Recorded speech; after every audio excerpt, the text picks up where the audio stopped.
회개하고 하나님을 찾는 이스라엘 백성들을 보시는 하나님의 마음에 근심하시고 마침 또 그때 암몬이 이스라엘을 대적해서 일어납니다. 11장이 사사 입다에 관한 이야기인데 그야말로 이 사사 입다의 등장을 위한 배경을 준비해 주시는 것 같습니다. 10장 이제 마지막 부분이 그런 입다의 등장을 위한 배경과 같은 것입니다. 세상 돌아가는 것이 수상할 때 그때가 어떤 이에게는 죽음과도 같은 그런 괴로운 날이 되겠지만 하나님의 사람들에게는 기회가 될 수 있습니다. 그저 기회만 찾다가 기회주의로 낙인 찍혀 살아가는 그런 것이 아니라 불안한 세상 가운데 오직 여호와 하나님만을 의지함으로 오직 믿음의 사람들과 하나님 앞에서 인정함을 받아야 하지 않겠습니까? 그런 의미에서 세상이 복잡해지고 강팍해지고 진리가 사라져갈 때 그때가 진정한 그리스도인들이 더욱 담대히 활동해야 할 때임을 기억하시기 바랍니다. 별은 밤이 어두울수록 빛이 나는 것처럼 하나님의 진리는 사이비 이단과 비진리가 세상을 뒤덮으려 할 때 더욱 아름답게 빛이 나는 것입니다.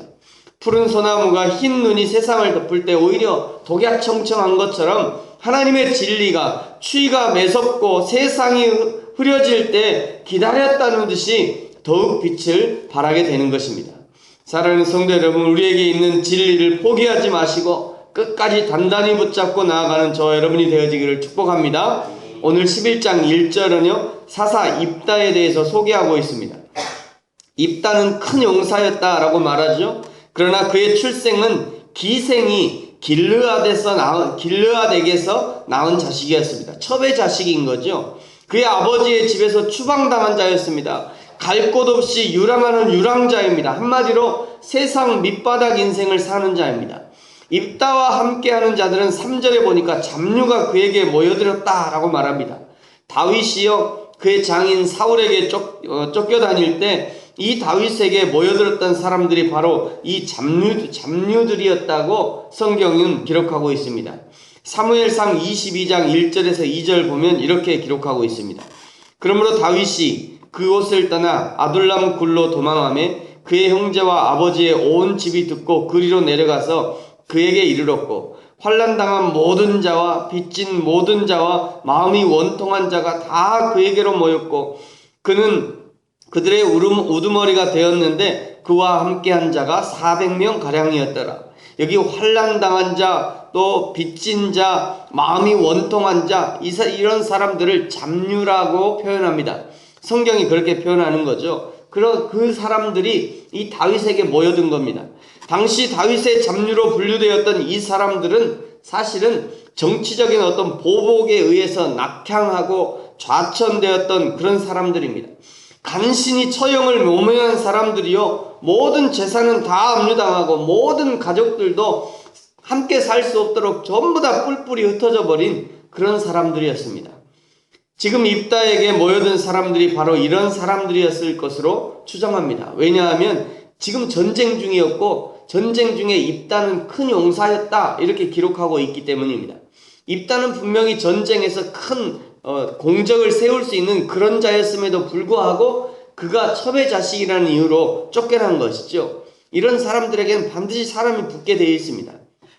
입다는요 기생의 자식이라고 쫓겨나고 다른 사람들은 전쟁에서 지고 포로가 되고 포로에서 사느냐 광야에서 살 것인가 생각하다가 뛰쳐나가서 입다와 합류한 것입니다. 잡류들의 눈에는 기득권이라는 그들보다는 비록 광야에 있지만 비록 도망자이며 쫓겨난 신세의 입다지만 그러나 입다에게서 희망을 발견한 것이죠. 지금 기득권이라고 자리에 앉아서 그냥 차지하고 있는 그들에게서 희망을 발견하지 못하고 오히려 광야에 있는 저 입다에게서 희망을 발견한 것입니다. 초기 조선의 기독교는요 모든 사람들이 좋아하는 종교였습니다. 나라를 이끌어가고 변화시키는 종교였죠. 그러나 지금 기독교는 천주교, 불교보다 못한 호감도를 가지고 있습니다. 예수 믿으라고 전도하면 너나 잘하세요 이런 말 듣기가 그냥 다반사입니다. 이래서는 안 되는 것이죠. 우리 교회는 더 이상 비난과 혐오의 대상이 아니라 다시 한번 세상을 바꿔가는 최후의 보루가 되어야 하는 것입니다. 저와 여러분이 공동체가 무너져가는 이 사회의 대안이 되어야 하는 것이죠. 사랑하는 성도 여러분, 저와 여러분 그리고 교회와 우리 기독교가 이 사회의 마지막 보루가 되어지고 다시 한번 사회를 변화시키는 도구로 쓰임받게 되기를 축복합니다. 암몬이 이스라엘을 대적하여 일어나자 길르앗의 장로들이 입다를 찾아갑니다. 오늘 5절과 6절 같이 한번 읽겠습니다. 시작.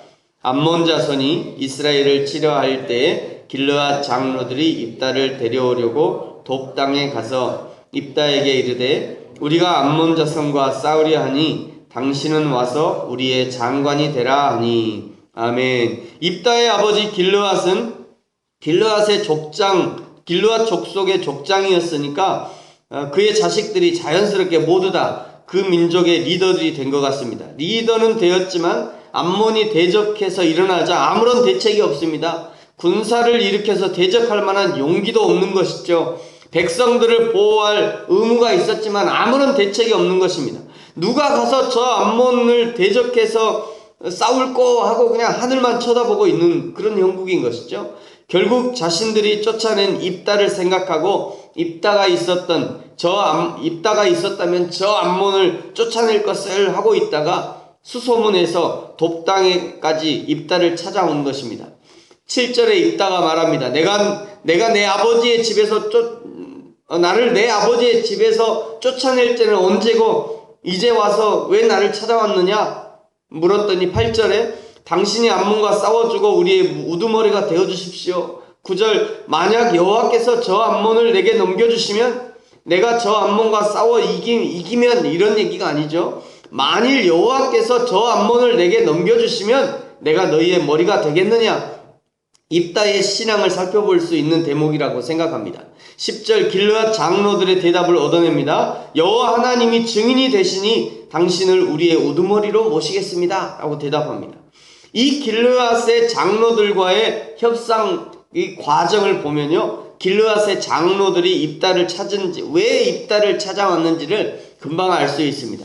입다는 타고난 외교가요 협상가였던 것 같습니다. 그래서 이복 형제들에게 미움을 받은지도 모를 일입니다. 협상도 잘하고 외교도 잘하고 거기다가 전쟁하는 능력까지 있고, 이것은 철저하게 자신을 위한 것이지 지금 적들에게 포위당하고 위협에 빠진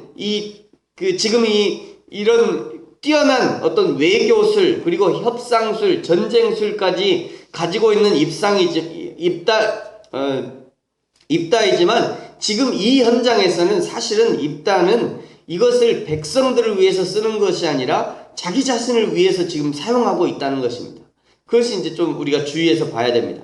이 전쟁 이후에 자신을 우두머리로 삼을 것인지에 대한 법적이고 또 신적인 보장에는 관심이 있었지만 그러나 동족에 대한 책임의식은 없는 것 같습니다. 협상에는 강하지만 야심은 버리지 못한 그런 입다의 모습이라고 할 수 있습니다.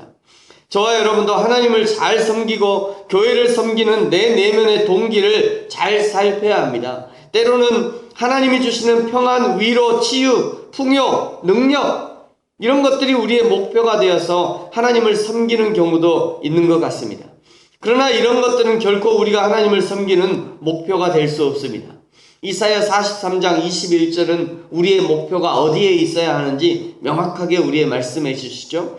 이 백성은 내가 나를 위하여 지었나니 나를 찬송하게 하려 함이라. 저와 여러분을 하나님의 백성으로 삼으시고 부르신 하나님의 목적은 하나님을 찬송하게 하기 위해서 하나님이 우리를 불러주셨다는 것이죠.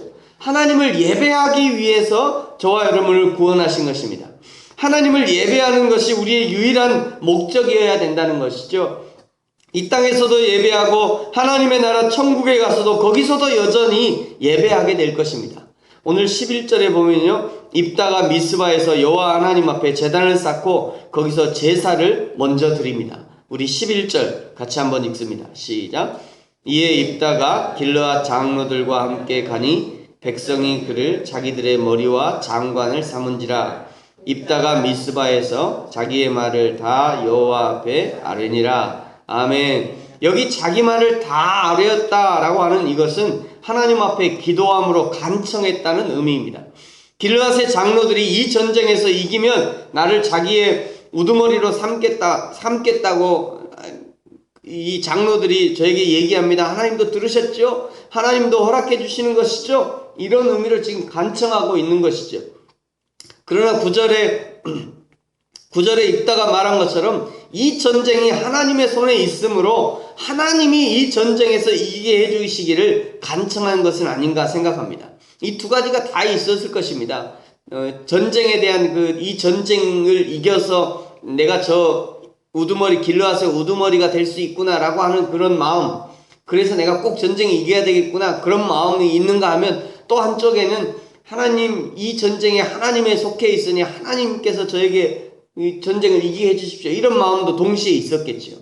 하나님께서 겟세마네 동산에 예수님께서 겟세마네 동산에서 땀방울이 핏방울이 되기까지 간청했던 것과 같은 그런 간절한 소망을 가지고 지금 하나님 앞에 간청하고 있는 것입니다.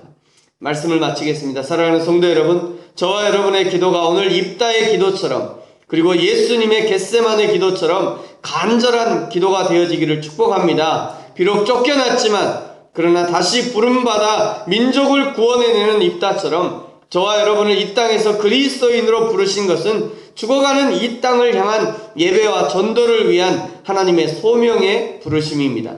이 하나님의 사명을 잘 감당하는 저와 여러분이 되어지기를 예수님의 이름으로 축복합니다.